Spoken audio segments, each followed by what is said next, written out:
O symud i'r ysgol uwchradd yn aml yn golygu gwisg ysgol newydd, ac I lot ohonoch chi mae hyn yn golygu gwisgo tei am y tro cyntaf. Ond sut mae clymu un? Wel, un sy'n gwybod yn iawn yw cyflwynydd newyddion Esbyryrec, Rodri Llywelyn. Noswaith dda. Felly fi wedi dod i'r stiwdio I gael ei tips e. Rodri, ti'n gwybod clymu tei bron bob dydd nag ti? Ydw, byddwn ni'n fwy cyfforddus Sean mewn Crys T, ond mae'n debyg bod angen edrych yn smart.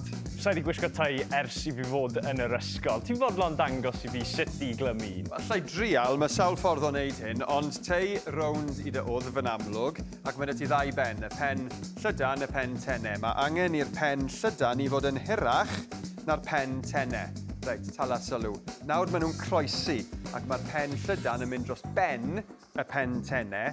Dod e rownd y cefn wedyn, droi e rownd, a ti'n gweld y cwlwm yn dechrau dod. Reit, mae'r pen llydan nawr yn mynd drwy'r twll, lan tuag at dy wyneb, a wedyn yn mynd lawr drwy'r cwlwm,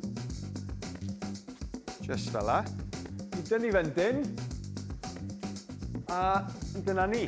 Reit, dy drodi.